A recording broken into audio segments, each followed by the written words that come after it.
Have you ever wondered why airline tickets keep getting more expensive while service quality continues to decline? What if I told you there's a hidden system right in front of your eyes every time you board a plane that's designed to keep your airfare high? This investigation will reveal how the four largest airlines systematically shut out competition and why your wallet suffers as a result. Today, we're uncovering the airline industry's best-kept secret that affects millions of travelers worldwide. Those airline signs you see at airport gates are just simple branding. They are actually strategic tools used by major airlines to maintain their grip on the market. Instead, we got the opposite: constant industry turmoil, with dozens of airlines either collapsing, filing for bankruptcy, or being absorbed through mergers. The promised benefits of deregulation never materialized for consumers. From regulation to chaos, the transformation of aviation, the airline industry, wasn't always the chaotic, expensive mess we know today. For 4 decades, from 1938 to 1978, airlines operated under strict federal regulation, much like public utilities. When ultra-low-cost airlines like Spirit, Frontier, or Allegiant enter a market, ticket prices drop by an average of 21%, sometimes even more. However, the Big Four have developed sophisticated methods to prevent this competition from ever taking root. They've essentially weaponized airport infrastructure to maintain their market dominance and keep smaller airlines out. This happens even if you never actually fly these budget airlines. To put this in perspective, the mid-1980s saw more than 75 airlines operating across the country. During this era, something remarkable happened. Ticket prices actually made sense because they were based on real operational costs. This facility uses common-use gates where any airline can operate from any terminal position, creating flexibility and opportunities for new entrants. Local travelers have witnessed dramatic fare reductions as competition flourishes. This model proves that better airports and lower prices can coexist when designed with passengers in mind.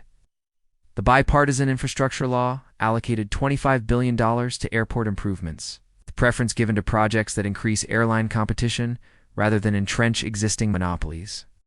Such reforms could break the stranglehold that major airlines have maintained for decades. It's finally delivering the competition and lower prices that deregulation originally promised. Despite operating significantly fewer flights, they continued to occupy the same number of gates, stretching out turnaround times to prevent competitors from accessing airport infrastructure. This deliberate inefficiency keeps competition at bay, while passengers pay the price. Subscribe to Mindcrafted for more eye-opening investigations into the systems that shape our daily lives. Like this video if it changed how you think about air travel. And share your thoughts in the comments below. We'd love to hear about your most frustrating or surprising airport experiences. This massive consolidation has created an oligopoly where these giants stopped competing on price around 2001. This isn't just branding, it's a territorial claim that prevents other airlines from using those facilities. European airports operate differently, using common use systems where gates can be shared among different carriers. When your only options on a route are these major carriers, you're guaranteed to pay premium prices with no alternatives. Everything changed in 1978 when President Jimmy Carter signed the Airline Deregulation Act, promising competition and lower prices.